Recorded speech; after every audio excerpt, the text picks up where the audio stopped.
Bonjour à toutes et à tous et bienvenue dans la chaîne de Unbullshit, la chaîne qui va mettre un terme au bullshit en informatique. Et aujourd'hui, le sujet c'est API. En quoi ça consiste? À quoi ça peut nous servir? On va essayer de simplifier tout ça durant ce numéro qui va un peu piquer à la fin vu qu'il y a énormément de bullshit autour du monde API. Et aujourd'hui, pour m'aider, il y a Nouboul. On dit bonjour Nouboul. Nouboul, en fait, il va m'aider à simplifier le terme aujourd'hui. Et Nouboul, il est pas très content. Pourquoi? Parce qu'il y a trop de bullshit en informatique. Voilà, et on va essayer de simplifier tout ça. Allez, je vous dis intro.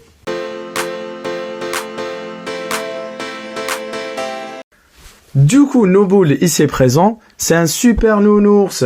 Il sait faire énormément de choses. Pourquoi? Tu veux nous raconter, Nouboul? Je le fais à ta place? Ok, très bien. Nouboul, en fait, il sait faire beaucoup de choses. Le repassage, le ménage, faire à manger et même s'occuper des enfants. Donc les garder et leur faire des loisirs. Mais Nouboul, durant sa vie, voyait qu'il faisait ça que pour lui. Donc pour ses enfants, ses neveux, ses nièces, pour la garde d'enfants par exemple. Il faisait faire à manger que pour la famille et tout. Ce qui est génial déjà, hein, non, c'est super. Mais à un moment donné, il s'est dit, et si je rentabilisais tout ça en ouvrant mes services à l'extérieur?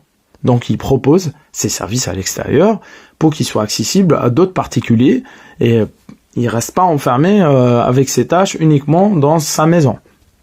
Donc qu'est-ce qu'il a fait, Nounours? J'ai créé un site web. Donc il a créé un site web. Un site web, c'est quoi? Google.fr, c'est un site web. C'est un ensemble d'écrans que quand vous naviguez sur Internet, vous naviguez que sur des sites web. Par exemple sur Amazon et ainsi de suite sans faire de pub. Maintenant, il a créé un site web, il faut regarder ici, Nouboul, pas moi. Du coup, il a créé un site web où il propose aux utilisateurs plusieurs parties de services. Une partie repassage, une partie ménage, une partie faire à manger et une partie garde d'enfants. Et pour chaque partie, ce qu'il a besoin en entrée et ce qu'il donne en sortie.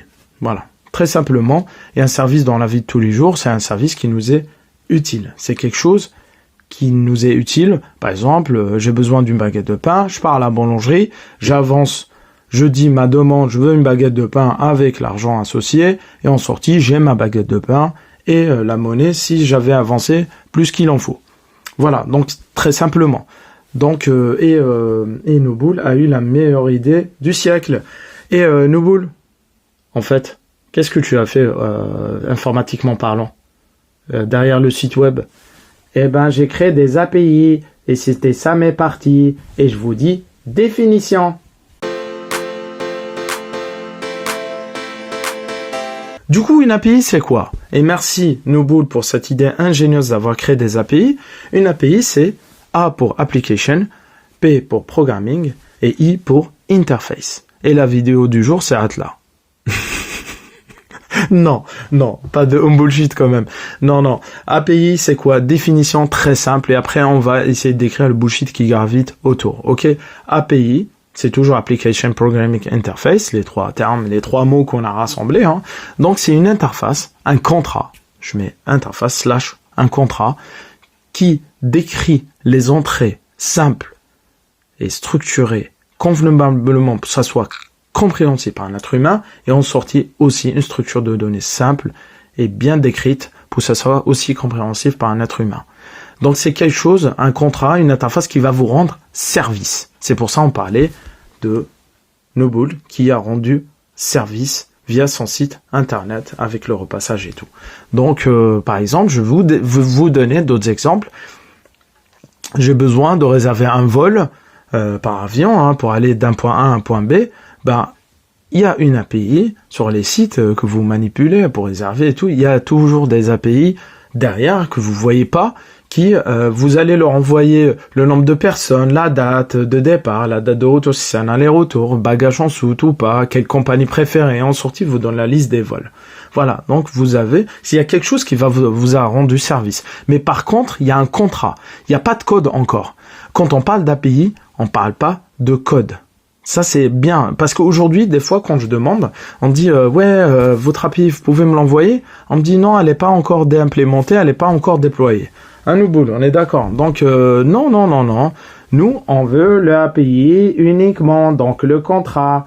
Donc, on veut simplement comprendre quelles données on doit fournir en entrée, à quelles données on s'attend en sortie pour nous rendre service à nous-mêmes, quoi. Donc, c'est ça une API. Aujourd'hui, les définitions que vous trouvez sur Internet, j'en mets quelques-unes ici, et c'est des sites, voilà, des mastodontes du marché informatique, hein, qui disent ça. On retrouve principalement la définition suivante. Une API, c'est un service qui permet de communiquer deux sites web ou deux applications web. Je me dis, ok, on a parlé de à quoi ça sert, mais on n'a pas parlé de la définition. C'est quoi? Par exemple, je vous dis, une fusée permet d'aller sur la Lune. Ok, super.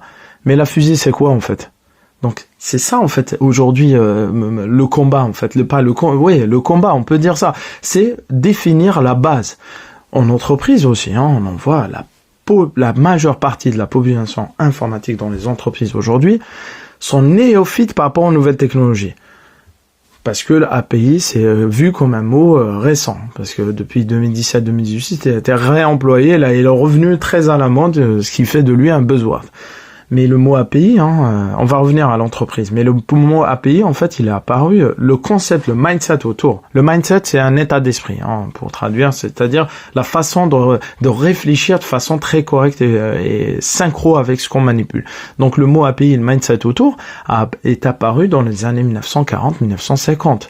Voilà, donc le mindset. Après, le mot en lui-même a été officialisé dans les années 1968 lors d'une conférence qui s'appelle AFIPS, aux États-Unis, dans un ouvrage écrit qu'on a officialisé le mot API. À l'époque, c'était Application Program Interface, sans le programming. Ensuite, il y a quelqu'un qui a rajouté ING et tout le monde était content. Voilà, donc une fois de plus, on manipule des mots, on les rassemble et ça fait direct fureur. Mais c'est pas le cas de Don't Bullshit qui est là pour vous simplifier ça. Maintenant, si on revient au cas des entreprises, dans les entreprises, la majeure partie, c'est des néophytes. On est néophyte par rapport aux nouvelles tech. Moi compris, des fois je découvre des choses et j'essaye d'aller voir des gens qui maîtrisent déjà et je me dis au secours. Mais je tombe des fois aussi sur des gens qui savent m'expliquer la base avant d'aller vers les outils et la tech. Voilà. Donc je vous ai raconté la phase où on demande une API, on dit elle n'est pas encore développée. Il y a aussi la phase où on dit hier j'ai implémenté une API, ouais super, mais tu peux me dire ce que c'est une API? Bah c'était on a développé un code qui permet d'exécuter un traitement. Donc après ça sera plat par l'extérieur. Du coup, ok, donc dans un monolithe, et désolé pour cette petite parenthèse informatique, un monolithe, c'est aussi il rend des services à l'extérieur, mais c'est pas une API, parce qu'un monolithe, c'est pas décrit de façon claire, en entrée, en sortie, c'est une usine à gaz, un peu le monolithe. C'est pour ça le terme API est revenu à la mode, un peu pour démystifier tout ce qui existe côté monolithe. Voilà, donc, en synthèse, une API, c'est une interface, un contrat avec des données en entrée simples et des données en sortie très simples. Ni plus, ni moins. Donc, fiez-vous à ce qui se raconte sur Internet. Il y a des sites qui arrivent énormément à définir bien comme il faut une API. Il y en a d'autres où on part sur des définitions classiques. Mais voilà, si vous voulez vraiment avoir l'informatique très simple, vous connaissez le seul endroit, c'est The Unbullshit. Et comme d'habitude, j'espère que cette vidéo vous a plu, que Nobull qui était là, qui a été très très sage durant cette présentation, qui a énormément aidé avec ses API, qui rendent service avec le repassage, le ménage et tout. Donc Nobull, merci beaucoup. Et il reviendra peut-être Nobull, hein? Ouais! Et je vous dis, laissez-moi vos commentaires pour vos feedbacks. Merci à tous ceux qui m'ont fait des feedbacks, mais à ce jour, qu'ils soient bons ou pas bons, les pas bons, ils me permettent aujourd'hui, par exemple, d'améliorer quelque chose au fur et à mesure. Et merci à tous. Continuez, likez, partagez. Mais pour moi, le feedback, c'est le plus prioritaire. Je compte sur vous. Je vous dis à lundi prochain pour un nouveau mot en informatique à simplifier. Et je vous dis, on dit quoi, Nobull? que la fin du bullshit en informatique commence. À bientôt!